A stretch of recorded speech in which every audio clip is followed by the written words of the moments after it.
She saved his life, but by dawn, the world would call it a kidnapping. It was the ultimate paradox of loyalty. The act of preserving the most dangerous man in the city would nearly cost Nia her freedom, her reputation, and her future. He was bleeding out in the back seat of her economy car, a man who commanded legions reduced to a trembling weight against the upholstery, and she made the only choice her conscience would allow. She took him to the only safe place she knew. She did not know then that by bringing the dragon into her sanctuary, she was inviting the fire that would threaten to burn down everything she had built. The cameras would capture the departure, the whispers would fill the vacuum of silence, and by the time the sun rose, the narrative would spin out of her control. She helped, but it almost cost her everything. Before we unravel the long, terrifying night that changed everything for Nia and her enigmatic employer, take a moment to pause. We are building a community of story lovers here. Scroll down to the comment section right now and tell us where you're watching from today. Is it a quiet evening at home? Or are you on a break at work? Let us know, and make sure you have subscribed to the channel to never miss a story like this. Now, let's turn the clock back 12 hours, before the blood, before the fear, to a moment when the night was still young and the biggest concern was a stain on a silk tablecloth. The evening began at 7 p.m. with the polite, suffocating murmur of high society. The gala was held in the cavernous ballroom of the St. Regis, a venue that smelled of lilies and old money. Nia stood near the periphery, her posture perfect, her expression neutral. As the personal assistant to Daehyun, the CEO of Ryung Corp and the rumored head of the city's most formidable syndicate, her job was to be invisible until she was necessary. She wore a simple black dress, professional and unassuming, designed to blend into the shadows while he commanded the light. Her eyes, however, never stopped moving. She scanned the room, tracking the movement of waiters, the whispers of rivals, and the subtle shifts in Daehyun's body language. He stood in the center of a circle of investors, a glass of scotch untouched in his hand. He looked like a statue carved from marble and ice, his face unreadable, his suit tailored to an impossible sharpness. To the room, he was a predator in a cage of his own making. To Nia, he was a man who looked exhausted, his shoulders carrying a tension that only she, after 3 years of managing his life, could perceive. The air in the ballroom was cold, artificially chilled to preserve the elaborate ice sculptures and the heavy makeup of the socialites, but Nia felt a bead of sweat trace the line of her spine. She checked her phone. 7:42 p.m. The schedule was tight. He was supposed to leave in 18 minutes. She watched him nod at a senator, a gesture that was dismissive yet polite enough to avoid insult. It was a delicate dance of power. Nia adjusted her glasses, her stomach tightening with a vague, undefined anxiety. Usually, these events were routine, a parade of handshakes and hollow compliments, but tonight felt different. There was a static charge in the atmosphere, a heaviness that pressed against her chest. She watched a man in a waiter's uniform linger too long near the exits. She saw Daehyun's eyes flicker toward the mezzanine, his jaw tightening. He knew. Whatever was happening, he was already calculating the angles. Nia took a step forward, ready to intervene, to pull him away with a fictitious phone call, but he caught her eye. It was a microscopic shake of the head. "Stay back." She froze, her heart hammering against her ribs, forced to obey the silent command of a man who thought he could outmaneuver fate.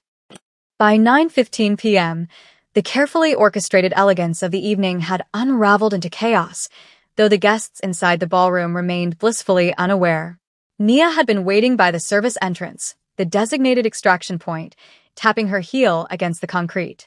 The alleyway was dim, illuminated only by the sickly yellow buzz of a street lamp and the glow of the city's skyline in the distance. The silence here was heavy, filled with the distant hum of traffic and the scurrying of rats near the dumpsters. She checked her watch again. He was late. Daehyun was never late. Punctuality was not just a preference for him, it was a mechanism of control. If he said he would be at the car at 9:10, he would be there at 9:10. The delay was a siren screaming in her mind. Her thumb hovered over the security protocol button on her phone, a direct line to his head of security, but hesitation paralyzed her. If she called it in and she was wrong, she would look incompetent. If she didn't call it in and she was right, he could be dead. The sound of a heavy metal door crashing open shattered her internal debate. Nia flinched, stepping back into the shadows of the brick wall, her breath catching in her throat. Dae-hyun stumbled out of the service exit, his movements jerky and uncoordinated. He was not the marble statue anymore. He was a man fighting to stay upright. One hand was pressed violently against his side, his fingers clutching the fabric of his white dress shirt, which was now blooming with a dark, terrifying crimson stain. He didn't look at her. He looked at the pavement, gasping for air, his legs buckling. Nia moved before she thought. The paralysis vanished, replaced by a surge of adrenaline that made her hands shake, but her mind crystal clear. She rushed to him, catching his weight just as his knees gave out. He was heavy, a solid mass of muscle and bone that threatened to drag them both to the dirty ground. She smelled it immediately, the metallic, copper tang of fresh blood mixed with his expensive sandalwood cologne. It was a nauseating cocktail of luxury and violence. Dae-hyun looked up at her, his eyes glassy and unfocused, sweat beading on his pale forehead. He gripped her arm, his fingers digging into her skin with bruising force. No hospitals, he wheezed, the words wet and strained. No police, Nia's mind raced. The protocol dictated that she drive him to the private clinic on the west side, a facility on the payroll, but as she looked at him, she saw the terror in his eyes. He wasn't just wounded, he was hunted. If they went to the clinic, whoever did this would be waiting. The realization hit her like a physical blow. The system was compromised. There was nowhere safe. She looked at his bleeding side, then at her car parked 10 feet away. It was a humble Honda Civic, invisible, unassuming. It was the last place anyone would look for a Mafia Don. Okay, she whispered, the gravity of her decision settling in her stomach like a stone. Okay, I've got you. She wasn't his assistant anymore. She was his lifeline.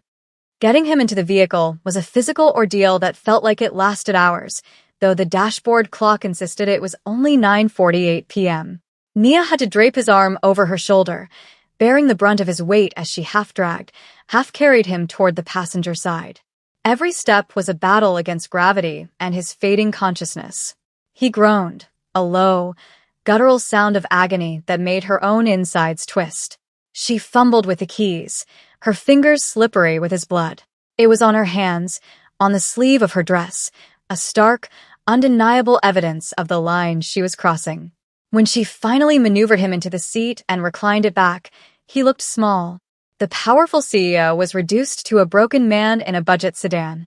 She slammed the door, the sound echoing like a gunshot in the quiet alley, and ran to the driver's side. Her heart was beating a frantic rhythm against her ribs, a drumline of panic. Start the car. Just start the car. As she pulled out of the alley, the city transformed. It was no longer the metropolis she knew. It was a labyrinth of threats. Every pair of headlights in the rearview mirror became a potential assassin. Every red light was a trap waiting to spring. Nia drove with a white-knuckled grip on the steering wheel, her eyes darting between the road and Dae-hyun's pale face. He was drifting in and out of consciousness, muttering in Korean, his hand still clamped over his wound. She needed to get him off the streets. She needed supplies. She needed a place that didn't exist on his enemy's maps.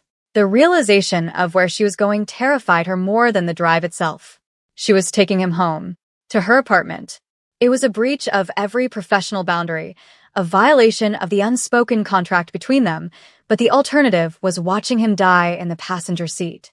The drive was a blur of neon lights and shadows. At one point, a police cruiser pulled up beside them at an intersection. Nia stopped breathing. She stared straight ahead, her hands trembling on the wheel, praying that the tint on her windows was dark enough, praying that Dae-hyun wouldn't groan or shift. The seconds stretched into eternity, the red light mocking her with its unblinking stare. When the light finally turned green and the cruiser turned left, she let out a breath that was half-sob. She risked a glance at Dae-hyun.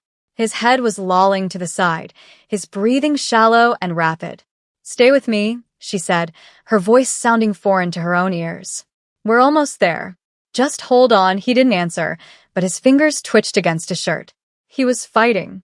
She pressed the accelerator, risking a speeding ticket, risking everything, desperate to reach the sanctuary of her anonymity.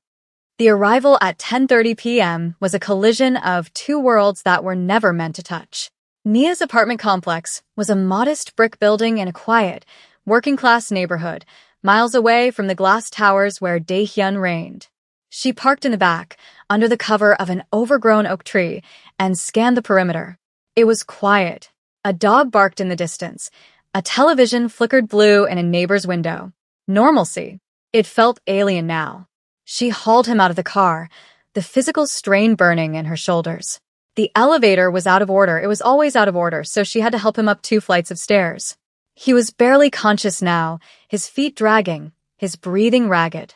They stumbled into her apartment, and she kicked the door shut behind them, engaging all 3 locks with trembling fingers. The living room was small, cozy, filled with the scent of lavender and old paperbacks. It was her refuge, a space of soft throws and warm lighting. Seeing Daehyun there, bleeding onto her beige carpet, felt like a violation of the laws of physics. She guided him to the sofa, pushing aside a pile of laundry she hadn't folded yet. He collapsed onto the cushions, his dark suit stark against the floral pattern. Nia didn't have time to be embarrassed about her mess. She rushed to the bathroom, grabbing her first aid kit, towels, and a bottle of rubbing alcohol. When she returned, he was trying to sit up, his eyes scanning the room with a hazy confusion. "Where?" he rasped. "My home," she said, her voice firm, trying to project a calm she didn't feel. "You're safe, but I need to see the wound." She knelt before him, her hands hovering over his shirt. The intimacy of the moment was suffocating. She had to unbutton his shirt, peeling the fabric away from his skin where the blood had made it stick. He hissed in pain, his abdominal muscles contracting. Nia tried to keep her hands steady, tried to be clinical, but the heat radiating from him was overwhelming. Under the layers of designer silk, he was just a man. Vulnerable. Hurt. She cleaned the wound. A deep gash, likely from a knife, missing vital organs, but bleeding profusely. He watched her face as she worked, his dark eyes lucid for a moment, studying her with an intensity that made her cheeks burn. There was no barrier of desk or title between them now. Just the raw reality of flesh and blood. She packed the wound, binding it tight with gauze, her fingers brushing against his warm skin. "I'm sorry," she whispered as he flinched. "I have to stop the bleeding." He reached out, his hand covering hers for a brief second. It was a touch of gratitude, or perhaps desperation, but it sent a shockwave through her. "Thank you," he murmured, before his eyes rolled back and he slumped against the cushions. The hours between midnight and dawn were the longest of Nia's life. It was 1 a.m., and the apartment was silent save for the hum of the refrigerator and the rhythmic, labored breathing of the man on her couch. She had changed out of her blood-stained dress into sweatpants and a t-shirt, scrubbing her skin until it was raw, trying to wash away the metallic smell of the night. She sat in the armchair opposite him, a kitchen knife resting on the side table, her phone in her lap. She was the silent guardian, watching over a fallen king. Every creak of the floorboards made her jump. Every car passing on the street below sent her to the window, peering through the blinds with paranoid eyes. She looked at Daehyun. In sleep, the lines of cruelty and command had vanished from his face. He looked younger, softer. She wondered about the life that had led him to this moment, bleeding on an employee's sofa. She wondered about the enemies who had done this. And then, the cold dread of reality set in. What would happen when the sun came up? She hadn't taken him to the hospital. She had disappeared with him, to the outside world, to his security team, to his rivals. What did this look like? Did it look like a rescue? Or did it look like a kidnapping? The optics were a disaster. A lower-level employee vanishing with the CEO on the night of an attack. Nia buried her face in her hands. She had acted on instinct, on a moral imperative to save a life, but the social and professional consequences were beginning to take shape in the dark. If he died on her couch, she would be charged with manslaughter. If he lived, she might be targeted by whoever wanted him dead. She was a pawn who had accidentally stepped into the line of fire of queens and kings. 2:14 a.m. The digital clock on the microwave stared at her. She checked his pulse again, steady but weak. She adjusted the blanket over him, her hand lingering near his shoulder. She was terrified, exhausted, and completely alone. She had done the right thing, the human thing. But as the first gray light of morning began to threaten the edges of the curtains, Nia realized that in his world, the right thing was often the most dangerous move of all. At 5:45 a.m., the world was painted in shades of charcoal and slate, a monochromatic stillness that belied the violence of the previous night. Nia sat on the floor, her back pressed against the armrest of the sofa, watching the rise and fall of Dae-hyun's chest. She had dozed off for perhaps 20 minutes, a fitful, shallow sleep haunted by dreams of sirens, only to wake with a gasp when a floorboard settled in the hallway. Now, the adrenaline had soured into a heavy, aching fatigue that settled deep in her marrow. She reached for the mug of coffee she had brewed, the ceramic warm against her cold palms. The smell of the dark roast clashed dissonantly with the lingering scent of rubbing alcohol and dried blood. She took a sip, the bitter heat grounding her, and when she looked up, she found him watching her. His eyes were open, dark pools of consciousness in a face drained of color. There was no disorientation in his gaze, no groggy confusion. He was awake, and he was assessing the threat level of her living room. "You're awake," Nia said, her voice raspy from disuse. She set the mug down on a coaster, an absurd, habitual gesture of tidiness in the midst of a crisis. Dae-hyun tried to shift, a grimace tightening his jaw as the movement pulled at the stitches she had improvised with butterfly closures. He let out a sharp breath through his nose, abandoning the effort to sit up. "Nia," he said. It was the first time in 3 years he had said her name without a directive attached to it. It wasn't "Nia, bring the car," or "Nia, cancel the meeting." It was just her name, spoken with a quiet, bewildered reverence. He looked around the room, taking in the framed posters of vintage jazz festivals, the stack of unread mail on the console table, the softness of the throw blanket tucked under his chin. It was a glimpse into her humanity that he had never bothered to see from the height of his glass tower. "Why?" he asked, his voice rough. "You should have dropped me at the clinic. You should have left." Nia shifted on the floor, drawing her knees to her chest, hugging her legs as a barrier between them. The intimacy of the moment was thick, almost suffocating. The morning light was beginning to touch his face, softening the harsh angles of his cheekbones. "The clinic wasn't safe," she answered, her gaze dropping to the pattern of the rug. "You know that." And I couldn't leave you." "That's not who I am." Dae-hyun slowly extended his hand from under the blanket. It was a struggle for him, a tremor running through his fingers, but he reached out until his fingertips brushed against her arm. The contact was electric, a sudden, searing connection that made her breath hitch. He didn't pull away. He traced the line of her forearm, his touch a silent acknowledgement of the blood, his blood, that she had washed off her skin hours ago. "You risked everything," he murmured, his eyes locking onto hers. "Do you understand what happens if they find me here? Do you understand what they will do to you?" The question hung in the air, heavy with a threat that wasn't directed at her, but for her. For a moment, the boss and the assistant ceased to exist. There was only a man who was hurt and a woman who had saved him, suspended in the fragile quiet of dawn.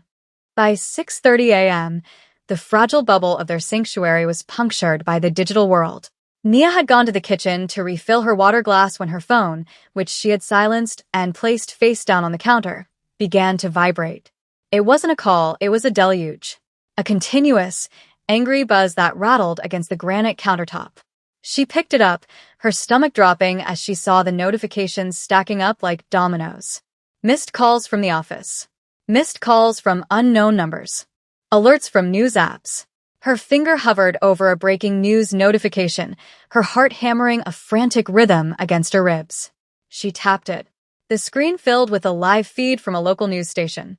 The banner at the bottom screamed in urgent red block letters, "Ryung Corp CEO missing following gala attack." But it was the subheadline that made the blood drain from her face, leaving her cold and dizzy. "Police seek person of interest, executive assistant NIA Bello." They had a photo of her. It was her corporate ID photo, stark and unsmiling, plastered next to a grainy security camera still from the St. Regis garage. The image showed her helping a stumbling Dae-hyun into her car. To Nia, it showed a rescue. To the world, stripped of context and narrated by a grim-faced anchor, it looked like an abduction. Sources say Bello was seen forcing the wounded CEO into her personal vehicle, the reporter's voice tinny and accusatory. Authorities are concerned for Mr. Kim's safety, citing recent internal disputes at Ryung Corporation. We are treating this as a potential kidnapping. Nia dropped the phone. It clattered onto the floor, the screen cracking, a spiderweb fracture over her own face. The narrative had been hijacked. She wasn't the guardian anymore. She was the villain. The optics she had feared had manifested into a nightmare scenario. She had done the right thing, but the camera lens had distorted it into a crime. She walked back into the living room, her legs feeling like lead. Dae-hyun was sitting up now, leaning heavily against the back cushions, his eyes sharp and alert despite the pain. He saw her face, the terror etched into her wide eyes, the trembling of her lips, and he knew.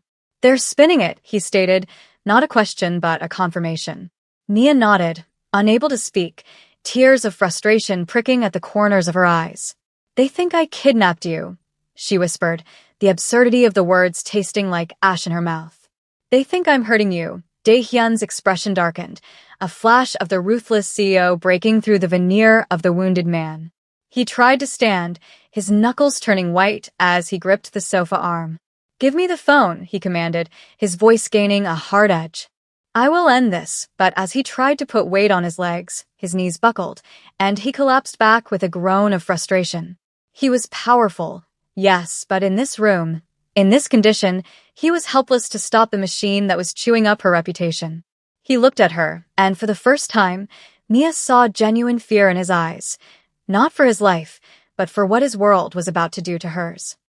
7:15 a.m. brought the sound of the approaching storm. It started as a low thrumming in the air, a vibration that rattled the window panes in their frames. Nia moved to the window, peering through the slats of the blinds, her breath fogging the glass. Far down the street, turning the corner with silent, predatory grace, were 3 black SUVs. They weren't police cars. There were no sirens, no flashing lights. These were sleek, armored vehicles with tinted windows that absorbed the morning light, Ryung Corp security, or perhaps a rival faction. It didn't matter. Both options were lethal. The neighborhood, usually waking up to the sound of school buses and garbage trucks, was about to be invaded by a paramilitary force. "They're here," Nia said, her voice hollow. She turned to Dae-hyun. "Black SUVs.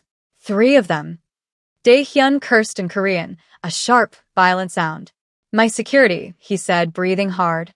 "Or, my brother's." If it's my brother's men, he didn't finish the sentence. He didn't have to. He looked at Nia, his eyes intense and pleading. "You need to leave. Go out the back fire escape." Now, Nia shook her head, an instinctive denial. "I'm not leaving you." Dae-hyun grabbed her wrist as she moved closer to help him. His grip was weak, but his intent was iron. "Listen to me," he hissed, the proximity bringing his face inches from hers. "If they come through that door, and they think you are a threat, they will not ask questions. They will shoot. You have to run." "No," Nia said, pulling her hand away, but staying planted. A strange calm had settled over her, the clarity of the doomed. "I brought you here. I am responsible for you." She looked at him, seeing the man beneath the myth, the human being she had spent the night keeping alive. "And if I run, I look guilty. I look like the kidnapper they say I am. The only way I survive this is if you tell them the truth." She knelt beside him, her hands hovering near his shoulders, ready to shield him or support him. The sound of heavy boots on the pavement outside echoed up the stairwell. Doors were being banged on below. They were clearing the building. The distance between the ordinary world and the violent underworld had vanished. Nia looked at the door, then back at Dae-hyun. "Tell me what to do when they breach," she asked, her voice steady despite the terrifying pounding of her heart. "Do I raise my hands? Do I get on the ground?" Dae-hyun reached up, his hand cupping her cheek, his thumb brushing away a tear she hadn't realized had fallen. The gesture was shockingly tender, a moment of pure romance in the center of the crosshairs. "Stay behind me," he whispered. "Just stay behind me." The breach at 7:45 a.m. was not cinematic. It was terrifyingly efficient. There was no warning shout, no demand to open up. The lock on Nia's apartment door simply disintegrated under the force of a battering ram, the wood splintering with a deafening crack that sounded like a gunshot. The door flew open, bouncing off the wall, and the room was instantly filled with men in tactical gear. They moved like a fluid shadow, weapons raised, laser sights cutting through the dust motes in the morning air. "Hands! Show me your hands!" A voice bellowed, distorted by the adrenaline of the assault. Nia screamed, an involuntary reflex, and threw herself backward, scrambling toward the sofa. 3 reds danced across her chest, hunting for a vital organ. "Stand down." The command came not from the men, but from the couch. Dae-hyun had forced himself upright, adrenaline overriding the agony in his side. He stood swaying, one hand pressed to his wound, the other raised in a gesture of absolute authority. "I said stand down." The lead tactical officer froze. The barrel of his rifle, which had been leveling at Nia's head, lowered an inch. The silence that followed was heavy, vibrating with the potential for death. The officer, a massive man with a scar running through his eyebrow, lifted his visor. It was Kenji, the head of Dae-hyun's personal guard. He looked from his boss, bleeding and pale, to Nia, who was pressed against the wall, shaking violently. "Sir," Kenji said, his voice confused, his weapon still at the low ready. "We have the target. The extraction team is." "She is not a target," Dae-hyun snarled, the ferocity of his tone making him look 10 feet tall despite his injury. He took a stumbling step forward, placing his body between the gunman and Nia. It was a physical shield, a declaration of protection that defied all protocol. "She is the only reason I am breathing. Anyone who points a weapon at her answers to me." Nia watched from the floor, her heart pounding so hard she thought it would bruise her ribs. She saw the shift in the room. The tension didn't vanish, but it changed flavor. The soldiers lowered their weapons fully. The narrative in the room shifted from hostage rescue to medical evac. Dae-hyun turned to look at her, ignoring his men. He extended a hand to her, ignoring the blood seeping through his shirt. "Get up, Nia," he said softly, the contrast between his command to the men and his tone with her jarring. "You're safe." She took his hand, her legs trembling as she rose. She wasn't just an employee anymore. In the eyes of everyone in that room, she had just become untouchable. The aftermath was a blur of controlled chaos, but the resolution, when it came, was quiet. It was 9 a.m. They were in the back of one of the armored SUVs, speeding away from her apartment, away from her old life.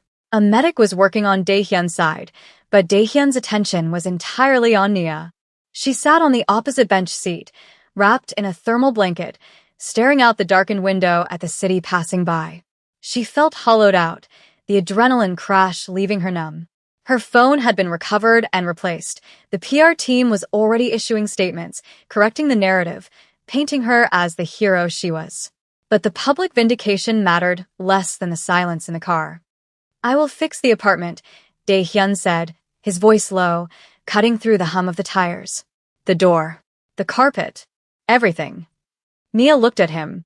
He was cleaned up slightly, and 4-line running into his arm, but his eyes were the same ones that had watched her from the sofa. "It's just an apartment," she said quietly. "It was a home," he corrected. "You brought me into your home." He leaned forward, wincing slightly, closing the distance between them. The medic pretended to be busy with a gauge. Dae-hyun took her hand, his thumb rubbing over her knuckles. It wasn't a handshake. It was a promise. "You saved my life, Nia. But you lost your anonymity. You can't go back to how it was." "I know," she whispered. The fear of the future was there, but it was different now. She wasn't facing it alone. "Then we go forward," he said.